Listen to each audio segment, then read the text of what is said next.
So there you go, Sentinels. Okay, we'll mute the vocals while we break down the track. This was, I started this track when I was in Tyler and his wife's apartment in New York in 2016, October of 2016. So it's a long time ago. And it was just, I was playing around with this synth and the Zebra synth. I wonder if I have, I feel like I would have the actual preset. Where is it on the pad or is it key or something? See, I tend to do these, I'll save channel strips, but where is it? It's more like a key, it's not really a pad. Oh. Anyway, who cares? So this is what it sounds like. Oops. Oh wait, I might have bounced it already with this. Let me listen. Yeah, so this is the synth.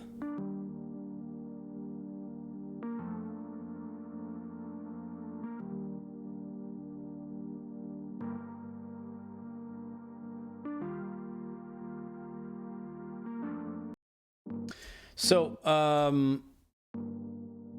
as you can hear, it just doesn't have reverb, doesn't have anything. So I'm then sending this. So it's going through to just a little EQ, low cutting, and then some side chaining to the major track. But that's not really, that's just the bus that everything's being sent to. What's really happening here is I'm sending this to this bus. So we're hearing the dry signal, and then we're also hearing this wet signal, which is a shimmer reverb from Valhalla. Love their stuff. Devasta to crunch and make it sound a little colder, I guess is the right word. Here's what it sounds like soloed here. It's a shimmer reverb, so it's obviously really long and spacious, and obviously mix is set to max since I'm sending it to a bus. But then what's really happening here is there's some filtering going on. I don't know. It's doing whatever it's doing. And really cranking the dynamics, like really cranking the limiting on it. So that's what it sounds like. So it's just the reverb. So if I bypass this, you can hear it. Suddenly it doesn't only get louder, but obviously way louder, but also a lot more mid-range. And then I just have a limiter on here just to control, because you can see there are some peaks there. It was doing some weird things sometimes, and I was like, okay, just control that, just so you know that it at least won't go over, zero in the red or whatever. So what I then have, this is that.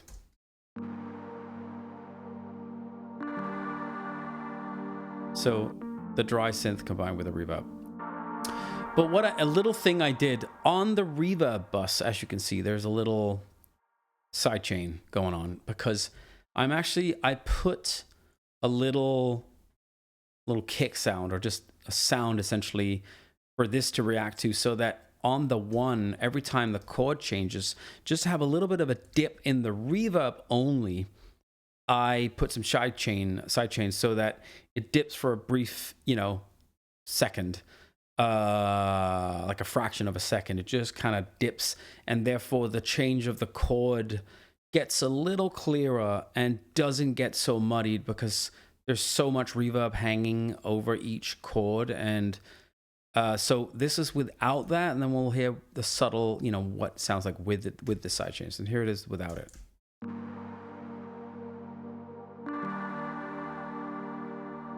So you can hear nothing going on there. If we solo both things, you'll see the sidechain come through.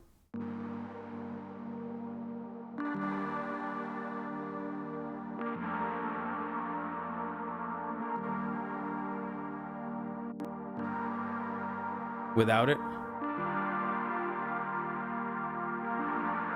With it. You hear that?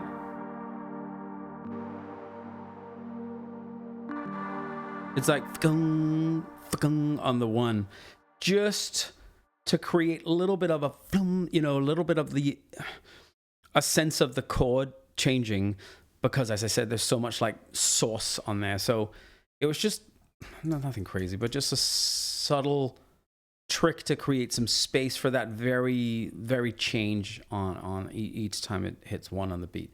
All right, so I really just have a bunch of bounces because I bounced this and didn't have it. This is a Diva bass.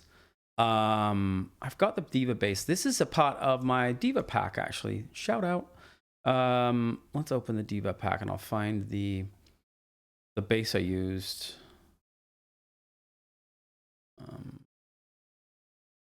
I do this. Here it is.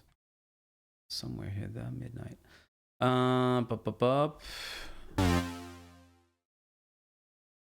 Let's go through.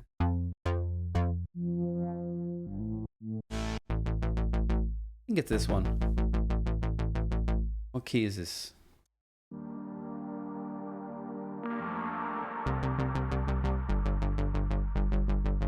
So this is the bass from, if I'm not mistaken. So I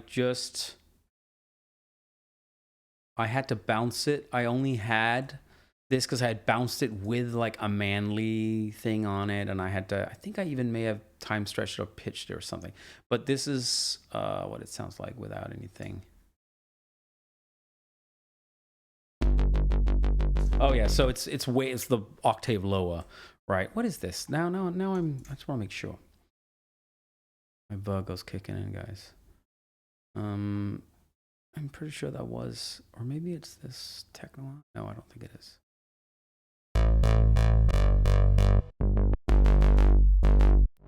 You know what? It might be this one actually. Not. Yeah. I think it was this one. Forget how to. God, it's been so long.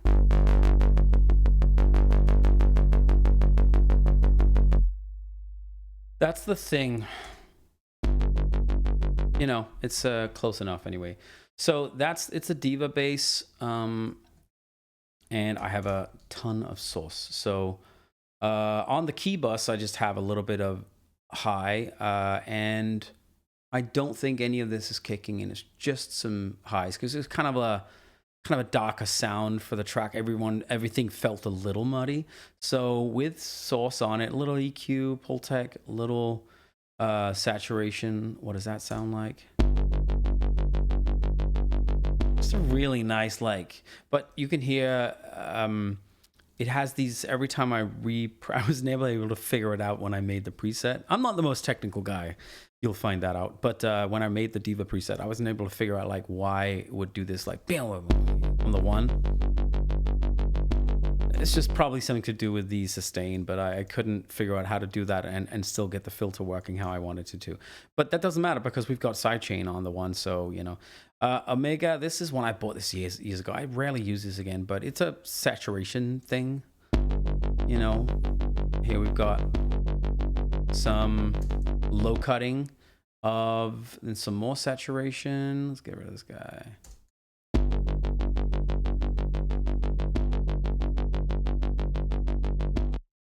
Let's bypass it all and hear how it sounds. So all in all, not a crazy amount of change, you know. Suffer EQ is great again for either just aggressive EQing or honing in on specific frequencies you don't like. So here I just low cut it. And here we have, oh man, this is on my old laptop. I didn't update it because it still worked. But this is the new one. But anyway, 2 side chains. And sometimes I'll do this. I wonder if I was using both. I would imagine I would be using this, but who knows? I forget. But anyway, here's some side chain. So this is what it sounds like. Just coasting along. It's not rocket science. It's a bass. It's a nice and full bass. We then have little hats from Zebra that I like. I use them in a lot of my tracks. They're kind of like subtle. They're very thin and plasticky. Very nice. There's these are in a loop somewhere on the sample pack as well. This the splice pack. Then this one was also, I think this is an op from the Juno LX from Tal, the Juno emulation, and I forget which one, but I bounced it, and there's just a little EQ on there and compression. It's really nothing. Nothing crazy, and it's just sitting there. And sometimes it's more helpful to just bounce that out as audio, but that comes creeping in, like you see. So what do we have? Oh, interesting. Wait a minute, did I use double use the hats? What's this? Oh, no, this is the hats. This is the open hat. That's this one, very lo-fi kind of hat, because the drums does this thing.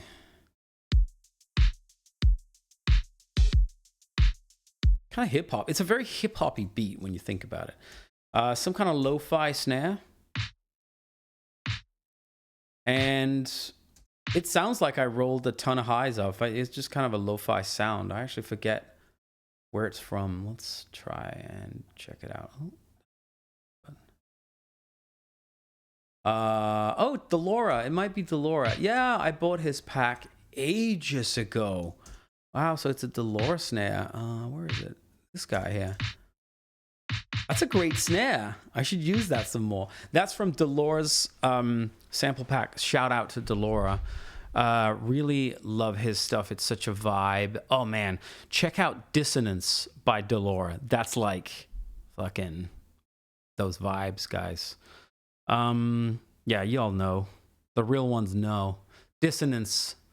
I wish I could play. I need to get this set up so I can play music from my browser or open Spotify or whatever and like streaming, but I haven't set it up, and it's got to be done in like loop back, and it's such a pain, and I'm just like not built for this life, guys. So I would play it if I could, but I can't. It's such a sick track though. Anyway, okay. Pad playing blah blah blah blah blah. Lovely vibes. This one comes creeping in. And then we have a little, this sound kind of reminded me of It Follows for some reason. It's not like a specific sound from that movie or anything, but this is a zebra, but it had these, it's called plucked moments.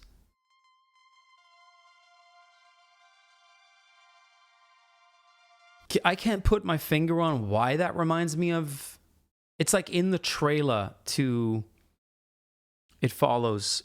Remember that? This is 11 years ago. But it has this similar sound, like this kind of high-pitched thing. I don't know. I forget. Maybe it's just how I remember it. Maybe it's like wildly different in the real world. I don't know. But for some reason, it reminds me of It Follows.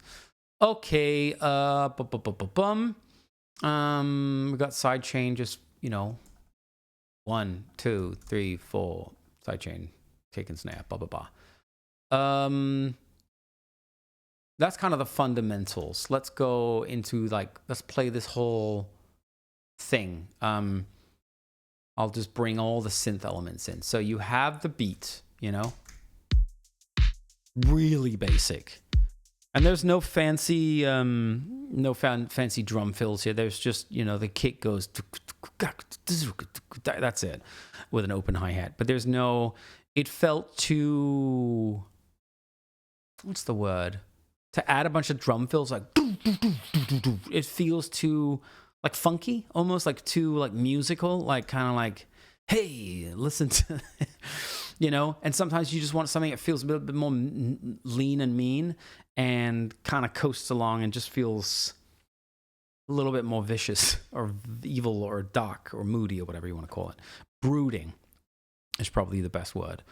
So that's all that's doing. You got your bass,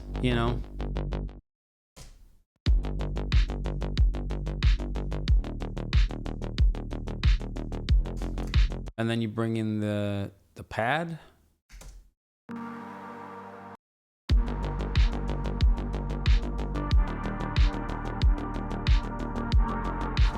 This track is kind of I was going to say an exercise in restraint, but it's not really like I was trying to like restrain myself. It just has like a sparse texture to it. It has a sparseness is key, I think. Let the individual elements stand by themselves and stand up for themselves, and trust that you're creating enough of a vibe to maintain the listener's attention. That's essentially what it comes down to for me. And then we have this guy. That's the Juno, the towel. And I just bounced it. That's all it does. It just does a little filter opening and closing, you know. So now you have this. Let me like do all this stuff here. Bring them all in, these elements.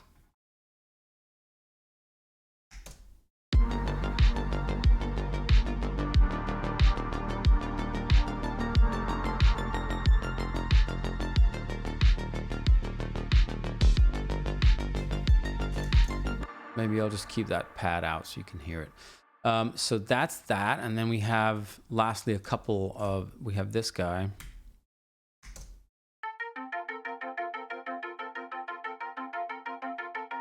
Really simple. It's just a nice little, and I think it just goes, just an op.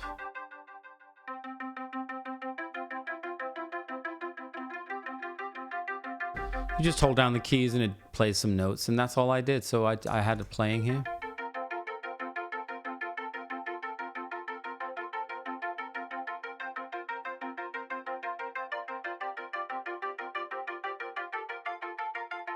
Just trying to add some colors to the chords that are moving and then make it fit. And the last one is in my it is in my sample pack, but it's in the Serum 2 version of it. And then I threw a bunch of plugins on it. So I think this might be where the Runaway Plucks also kind of started, but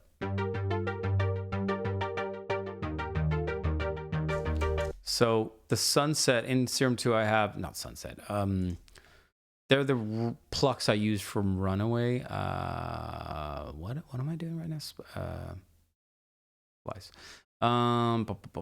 Pluck Runaway is this here. Let's try and use the same.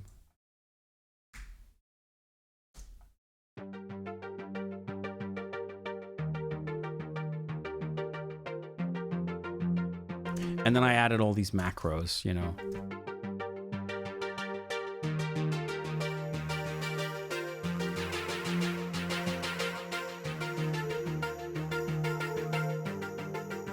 So that's kind of like what they became, but this kind of started with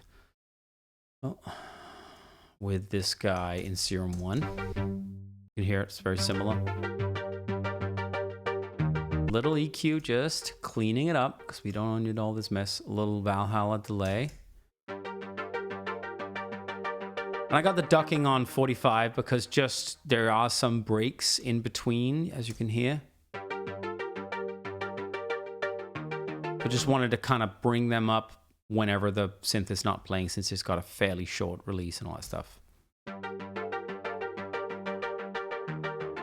Just making it really nice and wavy and vapor wavy. And this guy is really one I've used a lot. That was Nest Acoustic that showed me this. They're called Zinth with an X, I think.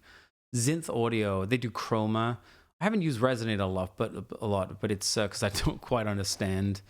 I think it's convolution reverb. I just haven't messed with it a lot. But this one is so sick to throw on to give it a sort of a saturation, distortion, really grimy, or kind of a little bit of a limiting push, saturation push. So without it, and then with it.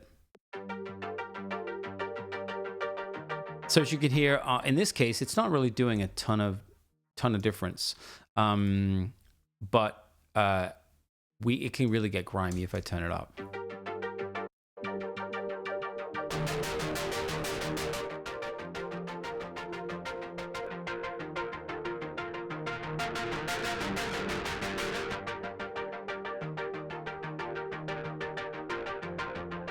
So it's really good. It tends to be best when it's subtle, but this added a nice little... It adds some saturation as well, and I think this works... It sounds to me like it works in similar ways to the Disperser by Kilohertz. You hear that? Anyone that knows Disperser, I use it on drums, is it's sort of that zip, zip, zip, that kind of zippy laser sound. It adds that to any of your transients, and so it's good for drums. You want to be really subtle with it, but it adds a nice contemporary feel to what could otherwise be strictly throwback. If you're throwing it on a bunch of like vintage drum machines, it makes it feel a little more contemporary. So anyway, I used this just to kind of clean up the last sound of it, and I used it after delay. Because I wanted it to bring up those delays as well. Instead of typically you'd probably throw distortion or whatever saturation on and then throw delay on, but in some cases I want to, depending on how aggressive my distortion is, if you throw delay before the saturation, distortion, whatever, cramping of the, cramming that soundscape into whatever you're doing, you can bring up a lot of those details. So that's what I did. So all the synths together, let's bring it back here. We'll do this, and we'll bring in, maybe just do all these synths.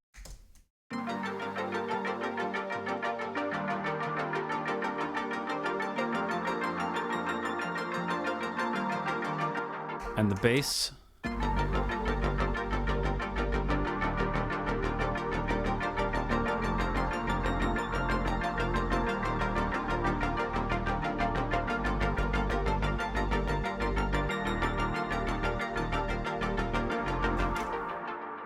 And so that's what you're left with.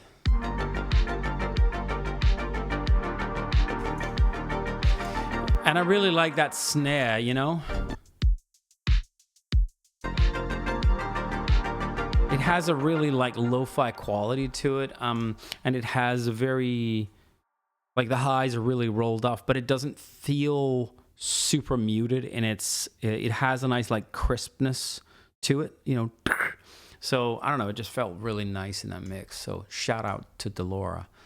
Okay, so before we get to vocals, let's do the bridge. This is all Nest Acoustics. So Ben helped on this, and we kind of like I was like, it needs something. It needs some kind of departure, and I had tried something with like sax, and it was too smooth. It just felt like, man, this doesn't really, it sounded nice, but it wasn't really in line with the feeling of the track, and it felt too like smooth and sultry. And I was like, threw it over to Ben, and I was like, dude, can you do something here? And he came up with this, and I was like, this is sick. Let's do that. We add this bass, Reese bass. What do we got here? Oof, classics, Nest. Listen to how they sit in that mix. Oof, come on.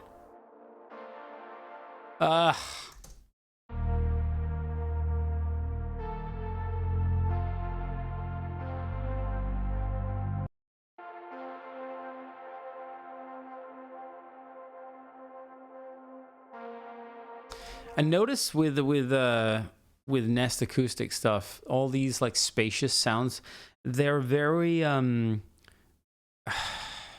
don't know, compressed is the right way, but the tail of the reverb doesn't just die out really fast. You really hear the tail, and he's really good. Something I always try to do with my tracks, and something I appreciate is Nest is the vibe king. Is making it so that if you want a reverb tail, I want to hear that tail. Let's make it last. And sometimes I will throw a reverb on a compressor on the reverb, like kind of like I did with the pad in this track, where you send it to a reverb, you make a long reverb, and then I essentially put a compressor on it in the form of the saturation filtering limiting unit that's Devaster is.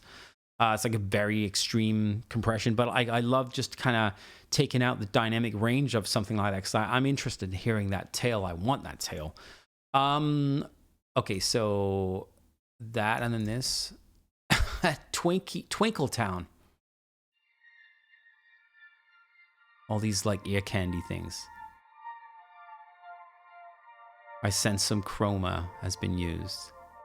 I don't know. See, this is shit I wouldn't come up with naturally. It's so cool. And then this, is that just me? I can't remember. No, that's him. It might be. Yeah, that's him. So, and then this one in context. So it sounds like this. These two.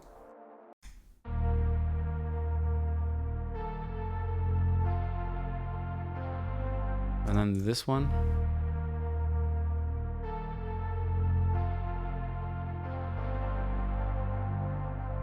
And then this one creeps in.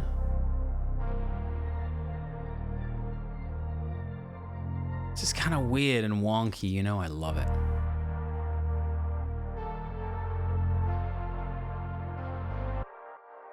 Provides nice harmonization for the chords.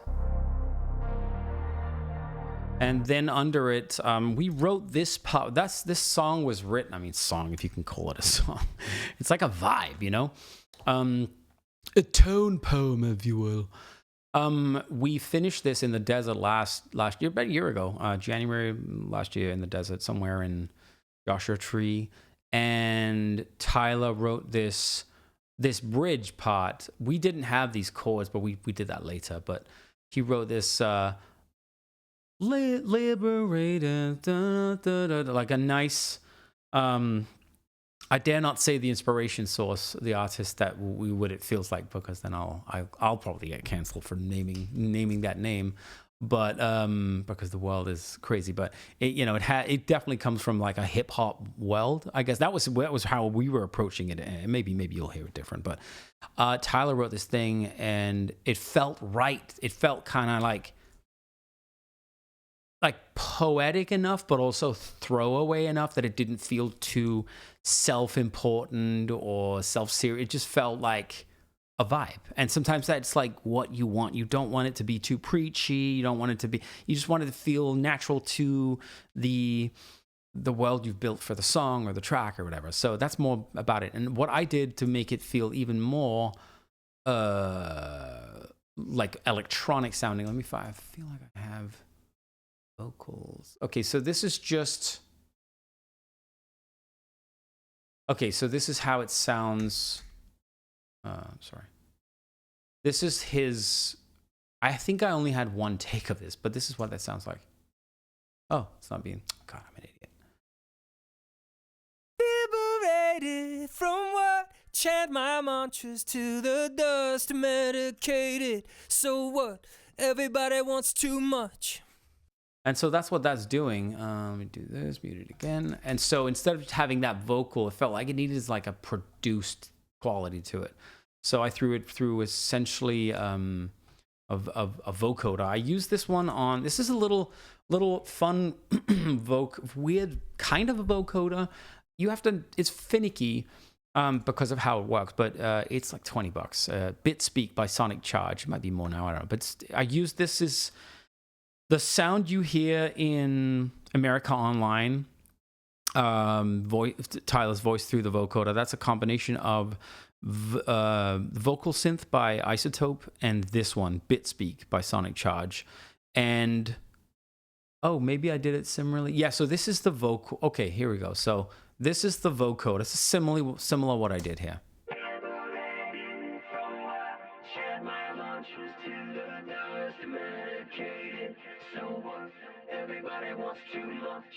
And then you combine that with this.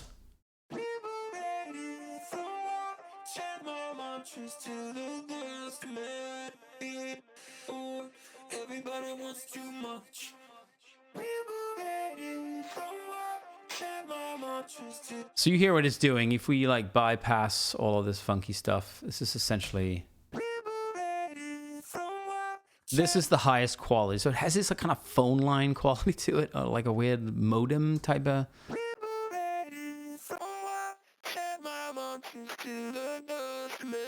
the sample rate can get really low. The tricky thing is you have to, obviously like any vocoder, you have to have your source, you put your audio, but it will, you have to pick the right note to set it in the right key. So on here, I have the vocal transformer, and I put on the robotize this is a Logic's own little cheapo, and it works for some things. I used it later in this song as well. We'll get to it, but it's good, a little fun thing. I've used it many a time, but this one is a way, otherwise it would sound like this.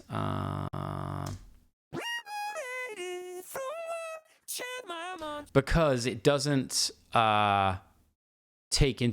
it changes with the pitch of how you're singing it. So if he's going liberated, it's taking all those pitches. So here let's find the solo here. This is what it sounds like. Oh wait, sorry.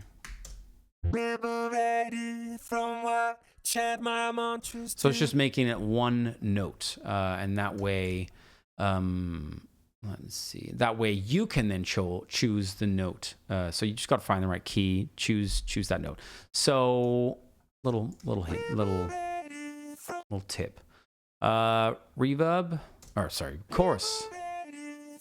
Because just to make it a little stereo. LaFunk, this guy again.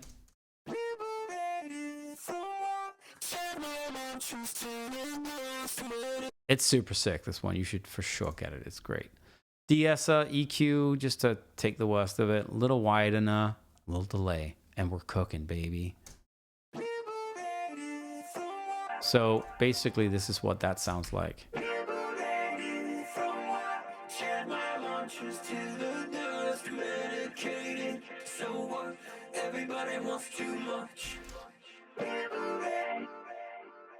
Someone's asking if I've used Synaptic. I have. I didn't know they had a vocoder. Let me find. Don't they have? Wait, maybe. See, I haven't understood how to use the pitch map colors thing. I gave up. I bought it and I was like, yeah, this is great. I can make color base, and I suck at it, and I didn't get it. I have to pick Nest's brain because his stuff is amazing. But I was like, tell me how things work, so that's what it's cool to have really talented producers that are your friends, that you can be like, yo, how does this work? Can you show me how you do this? And I'm not a believer in keeping your knowledge to yourself, because I don't know, seems like the antithesis of creating and making music, and I don't know, that's why would you do that? So I love when people are like not precious about their secrets, because I've found that if you're only as good as like what plugin you use to do something, then that's not really gonna get you very far. Real talent is often in the ear and being able to hear and have taste and execute on a vision that goes way beyond a specific plugin or a technique to get a certain sound or whatever. It can get you somewhere, but it's not really I'm not too stuck on that, whether it's like putting my drum samples out there. It's like, I think there was one kick that I didn't give you guys because I was like, you know what, this one feels very specific to what I love right now, and I really want to keep this one for myself. And that was the Love is an Ocean kick that I used also. It's on part 2 of Afterglow part 2. But that was the rest was like, man, I'm just gonna everyone's gonna use these drums and these sounds differently, and so that's the whole point of it. Anyway, moving on, I wanted to get to the vocal thing. So here, this is what I use the vocal transformer for. It's really good for the flickers on a cave wall. So this is what it sounds like. Flickers on a cave wall. Flickers on a cave wall. So this is without the autotuner. Wall. Oh wait, so without the pitch. Sorry, that's what I meant. So the pitch was pitching it up by 2. Flickers on a cave wall. Flickers on a cave wall. I think I just had him rap it, kind of thing, say it. Flickers on a cave wall. Flickers on a cave wall. I was like, don't worry about pitch. Doesn't care. I'm gonna auto tune it anyway. And so I like pitching vocals up and down. It makes them sit. It gives them a space that feels like they sit differently in a mix. Sometimes I will even just throw a sound shifter, like a pitch shifter, on a vocal or something, and then pitch it up, and then another one to pitch it down or something, to give it this. It does something to the algorithm of the wave form that it's playing, that it's executing. It makes it sit. It adds like a weird stereo. If you're doing it on a stereo file, it adds a weird thing to it, or can add that. So it's kind of a fun. Anyway, so this is what I did. But then to get to I have essentially a clone of this one here, but with the vocal transformer. And here you can see I start to move the pitch, and this is what the vocal transformer is really good at. I'm sure there's a way cooler and quicker way to do this in Ableton or whatever, but I like the vocal transformer because it sounds so kind of basic. So without it, this is what it sounds like. Flickers on a cave wall. Flickers on a cave wall. Okay, so we bring this in. We have our auto tuner after this, but here is where we alternate. Let's bypass the auto tuner. So let's also bypass the automation. Okay, so no automation. This is whatever note I choose. Flickers on a cave wall. You know? Flickers on a cave wall. So it does whatever. You can change the format. Flickers on a cave. So if we bring the auto tuner back in, and then I meticulously sit and like try the notes and design them. I did the same for Wave, the opening track for, or like opening song for on Kids. I want to keep dreaming, want to keep dreaming, want to keep dreaming. Like those little notes, I will sit and meticulously draw this in using Vocal Transformer. Just because I was like, that's the best I have for that sound so far. Because it doesn't quite sound like a vocoder, and it messes up the words a little bit in a good way. And so I like what it does, and this is what it sounds like. Flickers on a cave wall. Flickers on a cave wall. Flickers on a cave wall. Flickers on a cave wall. That was loud. Anyway, let's throw a bunch of this compression we have on it, some reverb. Let's just bypass this. Flickers on a cave wall. Flickers on a cave wall. Flickers on a cave wall. Flickers on a cave wall. Little delay. Flickers on a cave wall. Flickers on a cave wall. A little more reverb. Flickers on a cave wall. Flickers on a cave. And then this long one. Flickers on a cave wall. Flickers on a cave wall. That's this guy here.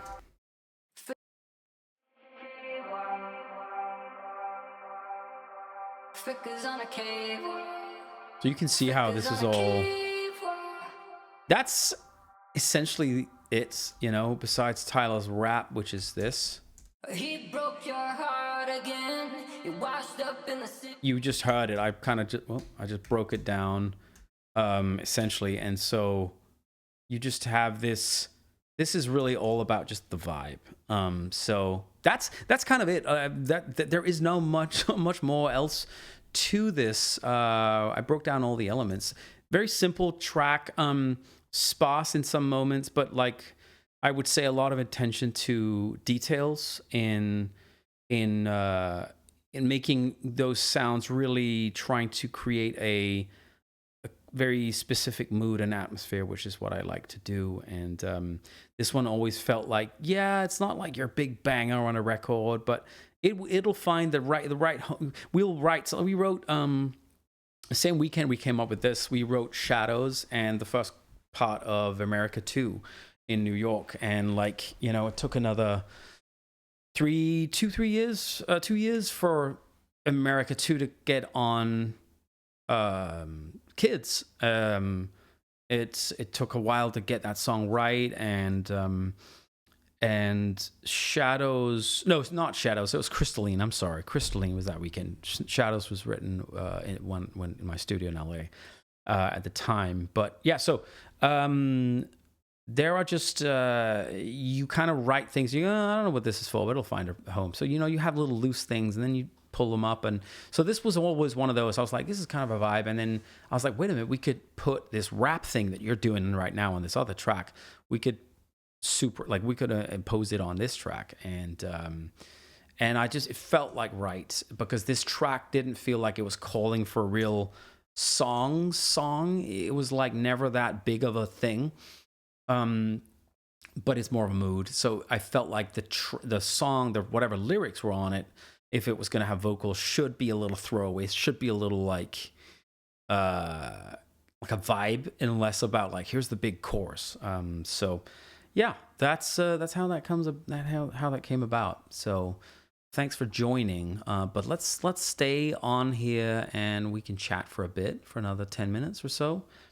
And then I will leave you, beauties, and make myself some dinner. But yeah, do you have any questions? Anything you wanna?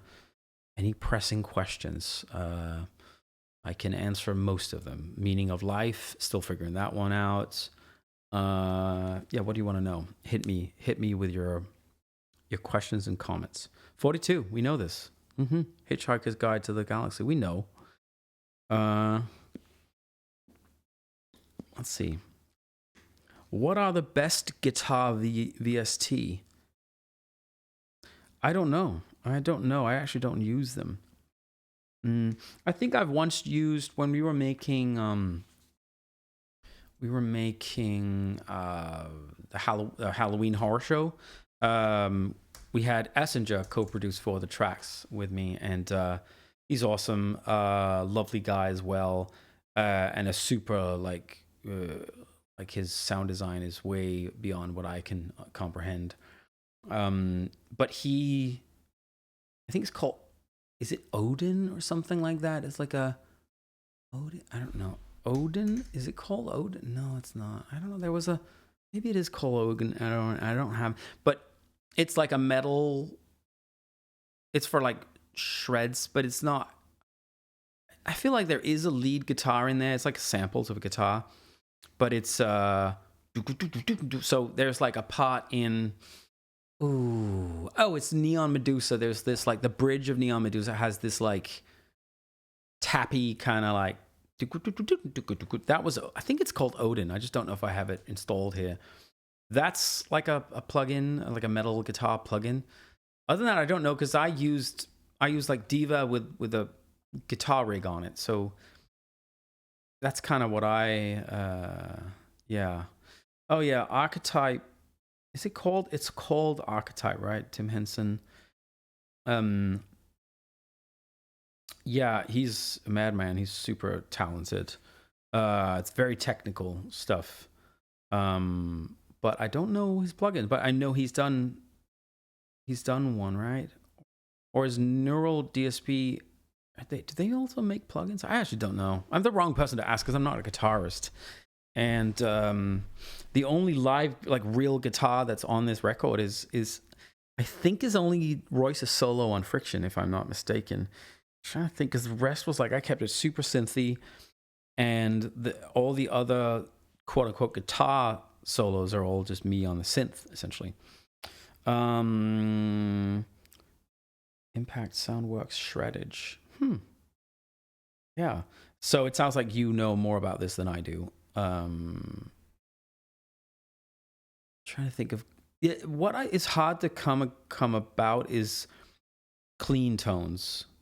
To do like a MIDI of this, that clean strat, like that also Van Halen a little bit, but that Def Leppard Mutt Lange clean strat for metal, that real, what's the song with Def Leppard?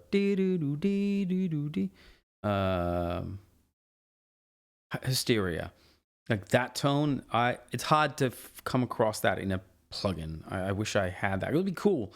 I feel like Serum has some clean tones. I've found some guitar samples in Serum, but it's not. It's more like emo, and it's more of a what's the word I'm looking for? Like a post-punk new wave tone, more like The Cure or something like that. I don't know if The Cure is technically new wave, but it's part of that kind of post-punk vibe, right? I think so. Whitesnake, exactly. The glassy tones. The Whitesnake, Is This Love is the prototype. Whitesnake and Hysteria. Is This Love and Hysteria. Those are the two greats for sure. Exactly. That's my that's my vibe right there. So that's it. Thank you for joining, guys. I appreciate you coming on a little earlier. I hope it didn't mess up anyone's schedule, or should I say schedule, to the Brits over there. Yeah. So this was fun. I like this. This is great. I enjoy hanging with you guys. Someone asked if I'll keep doing this once all the tracks are done. I don't know. I like maybe, but I don't know what to talk about. Like I won't be making music, streaming it live, because that feels, I've done that a few times, and it feels like it sort of takes away from a few things. So I think you end up with leaked versions of half-finished tracks, and also to me, like, production is not really such a linear process where like I'm now gonna put this on, and then on that bass, and then we have the drums, and here we go, it's a track. For me, it's like, you know, trying so many different things out, and that's not always something I feel like streaming or being, and then also like sharing that process, but also sometimes, you know, I can the idea of sort of feeling like I'm being perceived while I'm trying to create is a weird way. It makes my brain turn on as if it's got to perform somehow, knowing that people are sort of watching me doing what I'm doing, and it's like, oh, this better be interesting. You know, I got to come up with something cool, and it's like, it's not really, for me, that's not really the best kind of fertile ground to really explore things when I know I'm being, you know, quote unquote filmed, if for lack of a better word. So I hope that makes sense. That's just how I feel. So I won't be doing that, but maybe I'll jump on here every now and then and do Q&As and whatnot. I don't know. We'll see. I'd love to go down the road and do track breakdowns for older tracks, but it will most likely have to be a lot of like stems, and I can talk about the elements, but I won't have the sessions.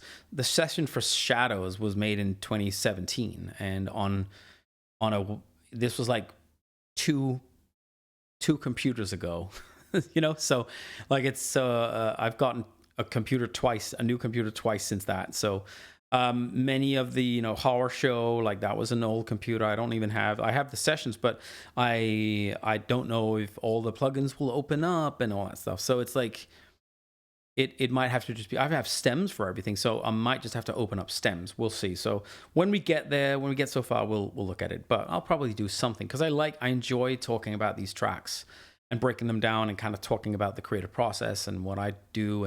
But it is a little bit more fun when I can open the plugins, or I can like show the MIDI and I can play with the sounds and not just solo. You know, you can solo the stems and that's fine, but I don't know if it's as interesting to you guys. Maybe it's not. I don't know. You tell me. Thanks for joining, everyone. Have a great night. Be kind to each other and to yourselves. Take care.